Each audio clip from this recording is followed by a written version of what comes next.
चीज द्वारा मिल जाती है, मगर माँ बाप का जो स्नेह होता है, निस्वार्थ प्रेम करते हैं, माँ बाप कभी नहीं मिलते।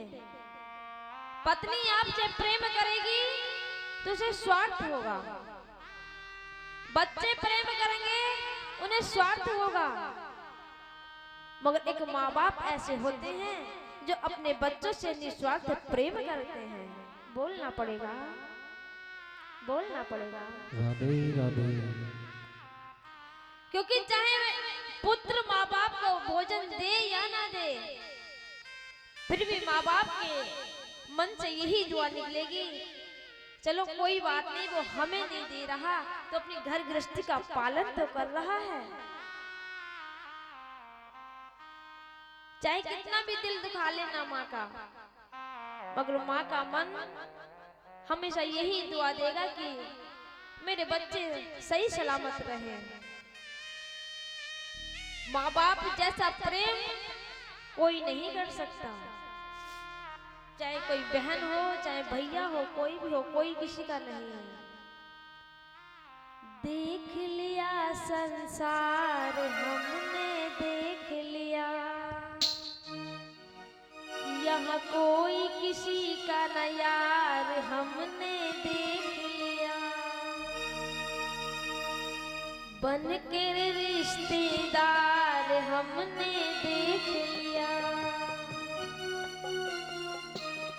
यहाँ कोई किसी का न यार, हमने देख लिया कोई किसी का यार हमने देख लिया, सब मतलब के यार हमने देख लिया, सब मतलब के यार हमने देख लिया, कोई किसी का न यार हमने देख लिया, कोई किसी का न यार हमने देख लिया।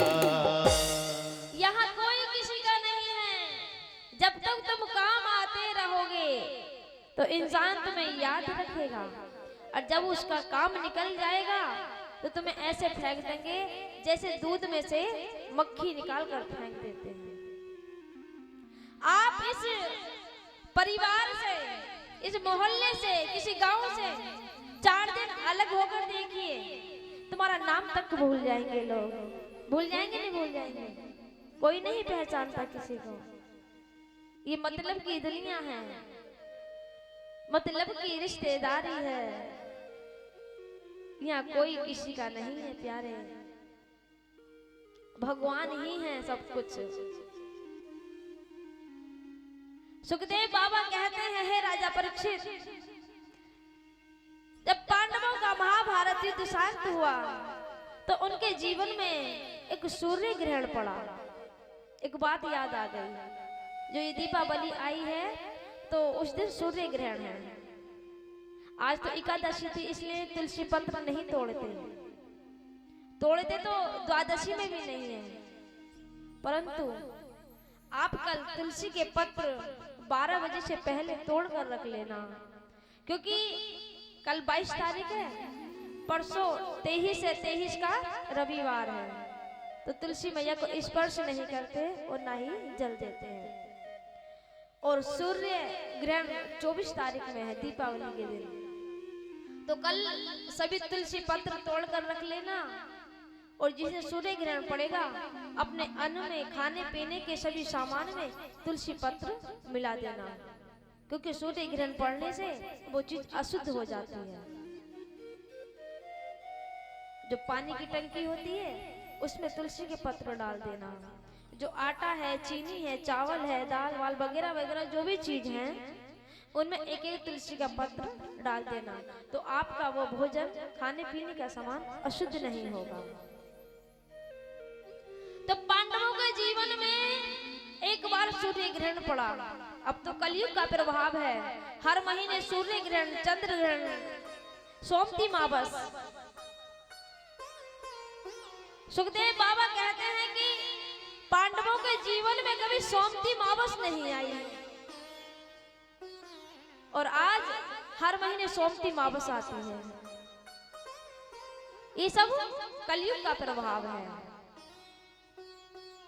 जैसे ही सूर्य ग्रहण पड़ा तो सभी पांडव ब्रजवासी कुरुक्षेत्र गए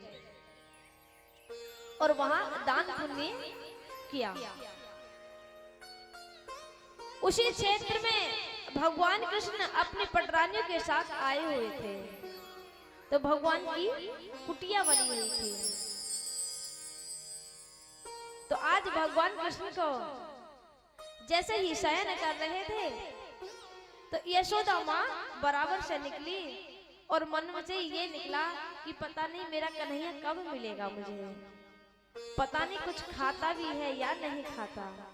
तो ये आवाज भगवान कृष्ण के कानों में गई और भगवान अपनी कुटिया से निकलकर बाहर आए। कहने लगे इतनी रसीली बोली, इतनी मीठी वाणी तो सिर्फ माँ यशोदा की ही हो सकती है। जैसे ही कन्हैया ने यशोदा माँ को देखा, मैया के चरणों में गिर गए, मैया के चरण स्पर्श किए, सभी रानियों से मिलाया। यशोदा माँ कहने लगी लाला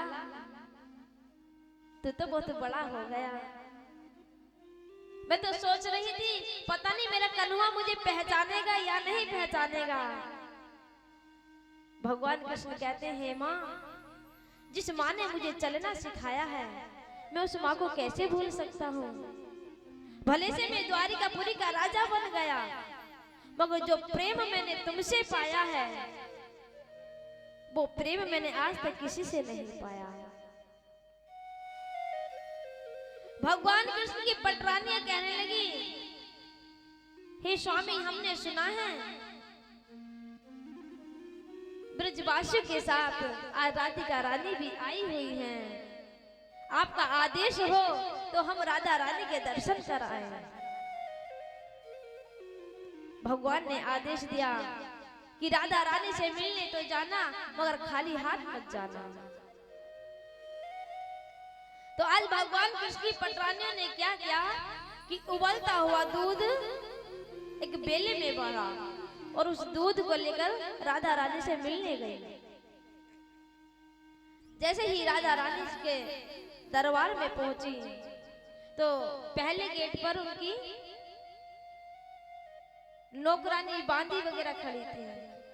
राधा रानी की वो बांदी इतनी सुंदर थी, इतनी सुंदर थी, इतनी सुंदर थी, मानो ऐसा लग रहा था कि साक्षात हमारी लाडली जो खड़ी हो। तो सभी रानियों ने उन्हें नमन किया कि हे श्यामा प्यारी, हमारा नमन स्वीकार करो। तो बांदी ने कहा कि हम राधा रानी नहीं हैं, राधा रानी तो महलों में बैठी हैं, हम तो उनकी नौकर चाकर हैं। सभी रानियों ने सोचा कि जिनकी बांदी नौकरानी इतनी सुंदर है तो राधा रानी कितनी सुंदर होंगी। जैसे ही दूसरे गेट पर गई तो राधा रानी की सखी खड़ी हुई थी। सभी रानियों ने उन्हें नमन किया कि हे वृषभानु नंदिनी, आपके चरणों में हमारा नमन स्वीकार हो। तो सखियों ने हाथ जोड़कर कहा कि हम कोई राधा रानी नहीं है, हम तो लाडली की सखी हैं। आज विचार आया सभी रानियों के मन में, जिसकी नौकरानी, जिसकी बांदी इतनी सुंदर हो, सखी इतनी सुंदर हो, तो राधा रानी कितनी सुंदर होंगी। जैसे ही सभी रानी लाडली के पास गई, लाडली बैठी हुई थी। जैसे ही श्यामा प्यारी ने सभी को देखा, राधा रानी कह रही है, क्या तुम कृष्ण भगवान की पूजा करती हो? रानियों ने जैसे ही कहा कि हम पूजा तो करते हैं, मगर कृष्ण कन्हैया ने ये दूध भेजा है आपके लिए, इस दूध को पी लो। उबलता हुआ दूध मेरी लाडली ने ये नहीं देखा कि गर्म है या ठंडा है, उन्होंने एक सांस में उस दूध को ग्रहण कर लिया। बोलना पड़ेगा, दूध लाडली ने पिया और छाले भगवान के पैरों में पड़ गए। सभी रानियां राधा रानी को दूध पिलाकर भगवान के पास आईं। चरणों में नमन किया। जैसे ही सभी रानियों की निगाह ठाकुर जी के चरणों पर पहुंची, हाथ जोड़कर कहने लगी, हे नाथ, आप कहीं घूमने गए थे? कन्हैया ने कहा, नहीं, हम तो कहीं नहीं गए थे। तो फिर आपके पैरों में छाले क्यों पड़ गए? भगवान की आंखों से आंसू निकल आए। जिस राधा को तुम गरम गरम दूध पिलाकर आई हो,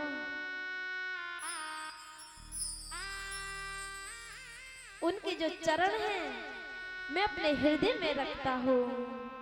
और जैसे ही उन्होंने गर्म दूध पिया तो मेरे पैरों में छाले पड़ गए। बोलना पड़ेगा।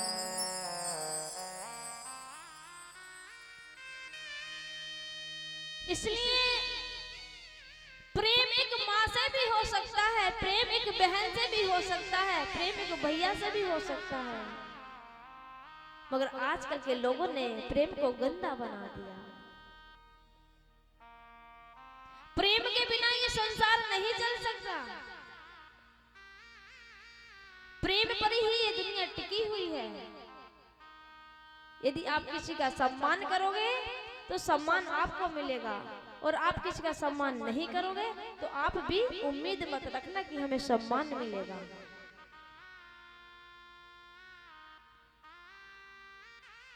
तो आज मेरी राधा रानी ने दर्शन दिए और सभी ब्रजवासी अपने अपने घर आए। राजा परीक्षित कहने लगे, हे सुखदेव बाबा,